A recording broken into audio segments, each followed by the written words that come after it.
बिस्मिल्लाहिर्रहमानिर्रहीम। अस्सलाम वालेकुम व्यूवर्स, मैं हूं मोहम्मद आमिर और आप देख रहे हैं हमारा YouTube channel industrial automation and training. आज की हमारी वीडियो का जो टॉपिक है वो पोजीशनर है। आप सबको पता है कि जी पोजीशनर फाइनल कंट्रोल एलिमेंट का एक बहुत अहम पार्ट है। पोजीशनर जो है वो डिज़ायर्ड वैल्यू को अचीव करने के काम आता है। यानी कि अगर आपके कंट्रोल रूम से 50% सिग्नल आ रहा है तो वो वॉल को 50% ओपन करे। डिज़ायर्ड वैल्यू के अलावा इससे हम लोग स्प्लिट रेंज का भी काम ले सकते हैं, सिग्नल बूस्टअप का भी काम करता है। अगर रिवर्स सेक्टिंग के तौर पर भी हम इसको, यानी कि इसके अंदर ऑप्शन होती है कि रिवर्स सेक्टिंग के लिए आप इस्तेमाल कर लें। तो आज जो है हमारे पास जो पोजीशनर है वो है फिशर का DVC 6000 सीरीज़ का एक पोजीशनर है, जिसके आर्किटेक्चर और वर्किंग और उसको चेक करने के बारे में मैं आपको बताऊँगा।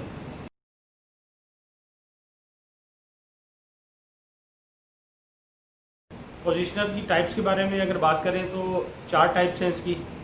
न्यूमेटिक पोजीशनर, इलेक्ट्रोन्यूमेटिक पोजीशनर, उसके बाद इलेक्ट्रॉनिक पोजीशनर आते हैं, फिर डिजिटल पोजीशनर हैं। डिजिटल पोजीशनर आजकल काफ़ी इंडस्ट्री में इन है, तो हमारे पास भी एक फिशर का DVC 6000 का डिजिटल पोजीशनर जो है वो मौजूद है। तो इसके बारे में मैं आपको बताता हूँ, इसके पार्ट्स, इसका वर्किंग और इसमें ट्रबल शूटिंग या इसको चेक करने का तरीका।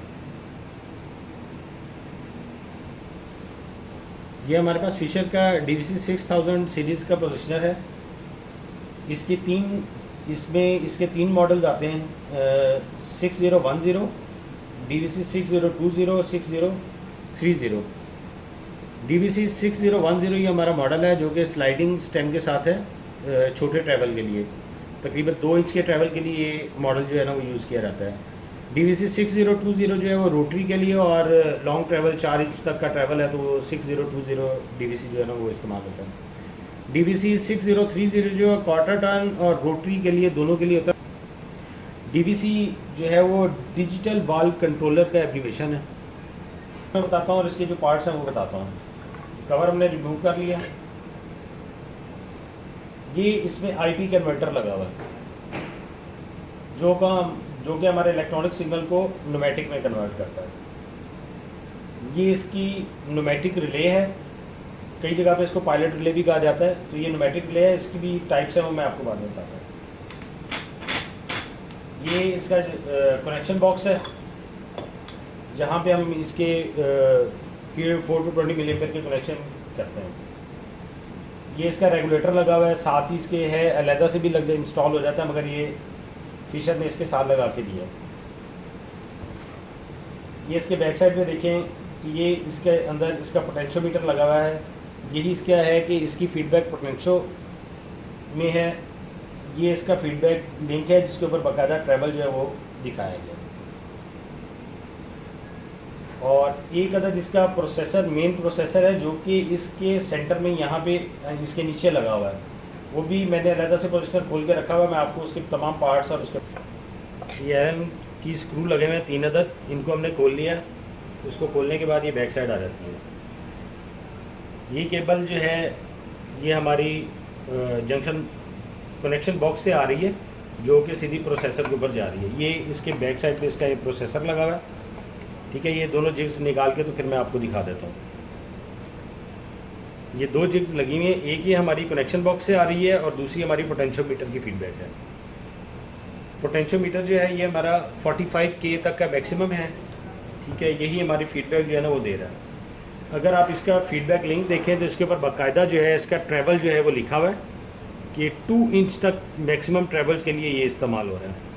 यानी कि DVC 6010 जो 2 इंच तक ट्रैवल के लिए इस्तेमाल हो रहा है। MM में भी लिखा हुआ है। फिर ये 2 पोर्ट्स हैं, पॉइंट बने हुए हैं, एक ये A और ये B। ये हमारी पोटेंशियोमीटर यानी कि ट्रैवल सेंसर है ये हमारा। तो इसकी कैलिब्रेशन जब हम लोग करते हैं तो तब ये इस्तेमाल होते हैं। ये इसकी ट्रैवल कैलिब्रेशन में मैं आपको बता दूंगा कि इनको कैसे इस्तेमाल करना है। इसके अलावा इस कनेक्शन बॉक्स से आगे तक कोई चीज़ इसके अंदर नहीं है। डायरेक्टली ये प्रोसेसर के ऊपर जो हमारे 4 to 20 मिलीएम्पेयर आ रहे हैं। ये गैसकेट डली हुई है इसकी, इसलिए कि इसके साथ यहीं से जो है न्यूमेट्रिक रिले के और गेजेस की आउटपुट यहाँ से आ रही है। ये क्लीन होना बहुत ज़रूरी है। ये इसका प्रोसेसर है। इसके प्रोसेसर में हमारे ट्रैवल सेंसर की फीडबैक आ रही है। हमारे 4 to 20 मिलियन पर भी इसी पे आ रहे हैं। इसमें एक ऑप्शन ये है कि आप इसको पॉइंट टू पॉइंट लूप पे रखना चाहते हैं। मैं इसको भी निकाल लेता हूँ आपके सामने ताकि आपको करीब करके दिखा सकूँ। ये तो एक ही हमारे पोटेंशियोमीटर के कनेक्शन आ गए और ये हमारे जंक्शन बॉक्स से कनेक्शन आ गए। ये एक डिप स्विच लगा हुआ है जिसपे 2 लिखे हुए हैं, पॉइंट टू पॉइंट लूप है ये और मल्टी ड्रॉप मोड है। ये 2 मोड्स हैं। अगर तो आप यूज़ कर रहे हैं 4 to 20 मिलियन पेयर तो तब तो आप इसको रखेंगे PT point two point loop पे। अगर आप फील्ड बक्स इस्तेमाल कर रहे हैं तो आप इसको मल्टी ड्रॉप मोड पे रखेंगे। हमारे पास जो यूज़ हो रहा है वो 4 to 20 मिलियन पेयर हो रहा है, इसलिए हमने इसको लेफ़्ट साइड पे किया हुआ है। मैं अभी आपको दिखा देता हूँ कि जी ये लेफ़्ट पे है, ये पॉइंट टू पॉइंट के लिए है और ये राइट पे मल्टी ड्रॉप मोड के लिए आ जाएगा। इसकी अगर बैक साइड देखें तो इसमें 3 पॉइंट ये बने हुए हैं और 2 ये हैं। ये पॉइंट जो है हमारे आईपी कन्वर्टर को जा रहे हैं। मैं ये इसको भी सामने करके दिखा देता हूँ आपको। ये इस तरह बैक साइड से लगता है। इस 2 पॉइंट पे हमारे आईपी कन्वर्टर को इलेक्ट्रॉनिक सिग्नल आता है और ये 3 पॉइंट ये प्रेशर सेंसर इसके अंदर लगे हुए हैं। एक इसकी एयर की सप्लाई के लिए है, एक आउटपुट ए और एक आउटपुट बी।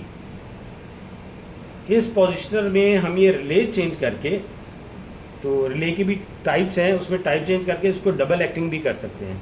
अगर सिंगल एक्टिंग करेंगे तो इसकी एक पोर्ट जो है वो इस्तेमाल होगी। इसको चेक करने का कोई ऐसा ख़ास तरीका कार नहीं है। जब आप हार्ड कम्युनिकेटर पोजिशनर के साथ कनेक्ट करेंगे तो अगर आपके इस मॉड्यूल में प्रोसेसर में कोई प्रॉब्लम होगा या आपके ट्रैवल सेंसर में प्रॉब्लम होगा, प्रेशर सेंसर में कोई प्रॉब्लम होगा, तो ये आपको उसमें एरर विंडो में आपको दिखा देगा कि जी पोजिशनर में ये प्रॉब्लम है।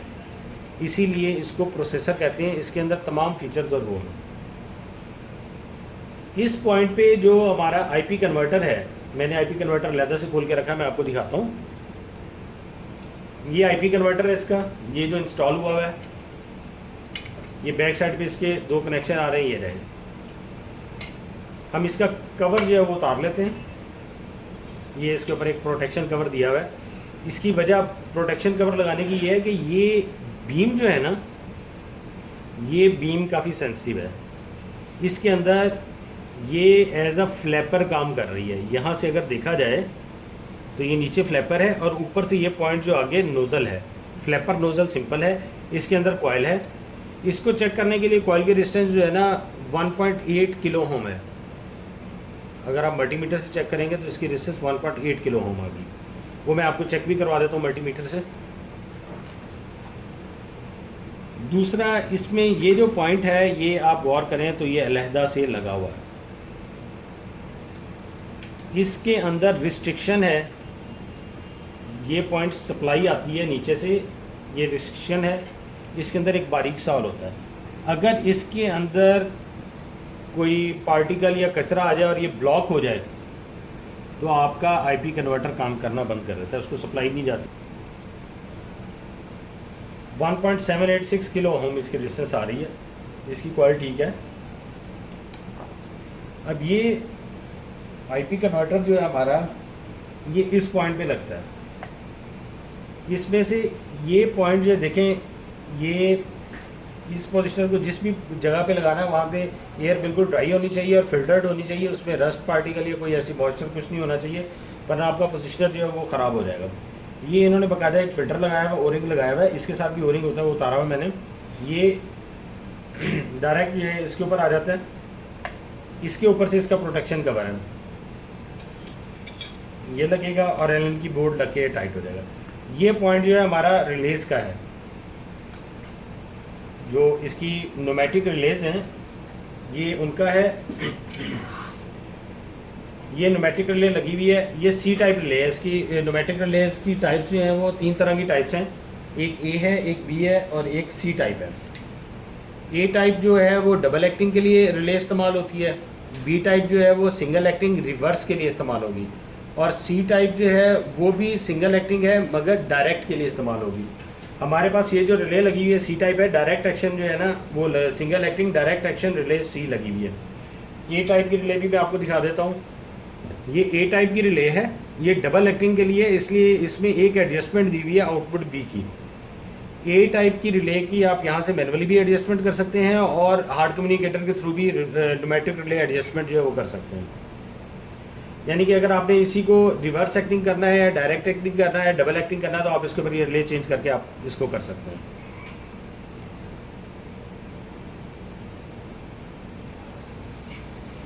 ये एक पोटेंशियोमीटर है जिसको हम लोगों ने निकाल के रखा हुआ है। ये अक्सर जो है इनके पोटेंशियोमीटर कंटिन्यूस वर्किंग के बाद जो है ना वो प्रॉब्लम करना शुरू कर जाते हैं, तो हम ये पोटेंशियोमीटर रिप्लेस करते हैं। और ये 45 के ओम तक रेजिस्टेंस का होता है और ये यहाँ पे लिखा भी हुआ है 45 के ओम। जब भी आप इसको ट्रैवल सेंसर भी कहते हैं, जब भी आप ट्रैवल सेंसर रिप्लेस करेंगे या पोटेंशियोमीटर इसको कहते हैं रिप्लेस करेंगे, तो आपको इसको दोबारा ट्रैवल सेंसर कैलिब्रेशन करना ज़रूरी है। आप इसको दोबारा से ट्रैवल सेंसर कैलिब्रेशन करेंगे तो आपकी कैलिब्रेशन आगे चलेगी, वरना नहीं चलेगी। अब हम दोबारा इस प्रोसेसर पे आते हैं कि ये 3 पॉइंट्स प्रेशर के उन्होंने क्यों दिए हैं। एक सप्लाई का, एक आउटपुट ए, एक आउटपुट बी। एक्चुअल ये डिजिटल वॉल्व कंट्रोलर है। इसमें एक ऑप्शन ये भी रखी गई है कि अगर आपका ये ट्रैवल सेंसर ख़राब हो जाए, वर्किंग ना करे, तो आप इस पोजिशनर को प्रेशर पे भी कैलिब्रेट कर सकते हैं।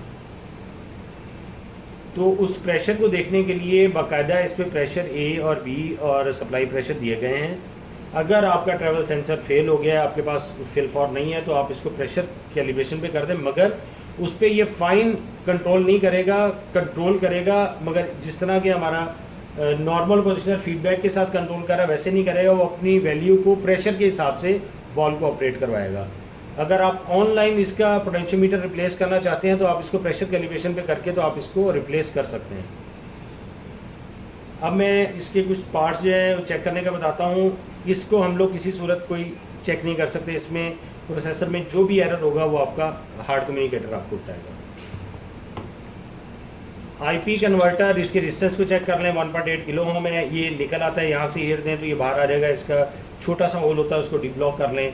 फ्लैपर नोज़ल को क्लीन कर लें, मगर ख्याल करें कि इस बीम को ज़्यादा नहीं प्रेस करना। अगर ये डी शेप हो गई तो आपका ये आईपी कन्वर्टर काम नहीं करेगा। और ये जो नोज़ल है इसको एक बार मैंने तो खोला था, दोबारा एडजस्ट करना बहुत मुश्किल हो गया था, काफ़ी टाइम लगा था, मगर एडजस्ट हो गया था। तो कोशिश करें इसको यहाँ से ना खोलें, बल्कि WD-40 और किसी चीज़ से यहाँ से प्रॉपरली इसकी क्लीनिंग करें और उसके बाद इसको इस्तेमाल करें। जो सी टाइप रिले है इसको चेक करने के लिए आप आईपी कन्वर्टर को उतार लें, ये उतर जाएगा। उसके बाद ऐसा करेंगे, आप सप्लाई ऑन करें और इस पॉइंट पे यहाँ पे बैक प्रेशर जाता है, फ्लैपर नोजल का बैक प्रेशर जाता है। आप इस पॉइंट पे अगर एयर देंगे तो आपकी न्यूमेटिक रिले आउटपुट जनरेट करेगी। सिर्फ ये एक तरीका है इसको चेक करने का। अलबत्ता इस पोजिशनर में कोई भी पार्ट ऐसा नहीं है जो रिपेयरेबल हो। ना आप आईपी कन्वर्टर को रिपेयर कर सकते हैं, ना सी टाइप रिले को रिपेयर कर सकते हैं, प्रोसेसर को भी रिपेयर नहीं कर सकते, पोटेंशियोमीटर भी रिपेयर नहीं होगा। यानी कि टोटल इन चीज़ों में आप सिर्फ ट्रबल शूट करके जो भी कंपोनेंट ख़राब है उसको रिप्लेस करेंगे।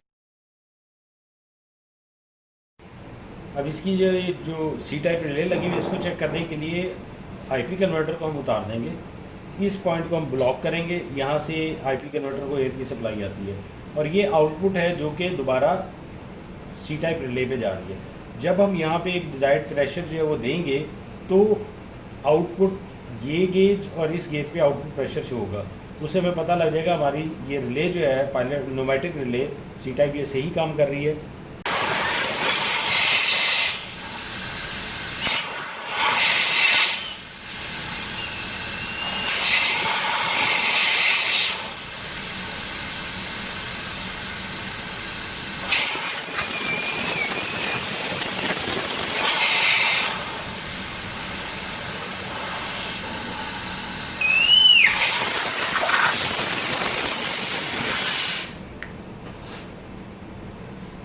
जब हमने यहाँ पे प्रेशर दिया है तो हमारी सी टाइप रिले जो अपनी आउटपुट जो है ना वो जनरेट करना शुरू हो गई। आउटपुट पे हमने ये गेज भी लगाई हुई है, तो दोनों पे जब हम यहाँ पे एयर देते थे तो आउटपुट पे हमारे प्रेशर जो है वो मिलता था। तो इससे ये चेक हुआ कि हमारी ये रिले जो है ना वो ठीक है। अगर आपकी रिले में से कोई चैटरिंग की आवाज़ आती है या आउटपुट जनरेट नहीं करती, तो इसका मतलब है कि आपकी रिले में प्रॉब्लम है। अगर आपका ये प्रेशर कम होगा तो तब भी जो है आपकी रिले शायद काम ना करे। तो आप कम से कम 1.5, यानी कि हमने रेगुलेटर को जो है वो 2.2 kg के करीब सेट किया हुआ है, तो हमने 1.5 के करीब प्रेशर दिया था, तो ये आउटपुट भी 1.5 के करीब आ रहा था। DVC 6000 सीरीज़ का जो 6010 पोजिशनर है, इसकी कैलिब्रेशन, ट्रैवल कैलिब्रेशन और प्रेशर कैलिब्रेशन के बारे में मैं आपको नेक्स्ट वीडियो में इंशाल्लाह बताऊंगा। उम्मीद है आप लोगों को हमारी ये वीडियो पसंद आई होगी, तो हमारे चैनल को लाइक और सब्सक्राइब ज़रूर कीजिएगा। अल्लाह आप सबको अपने हिफ्ज़-ओ-मान में रखे। अल्लाह हाफ़िज़।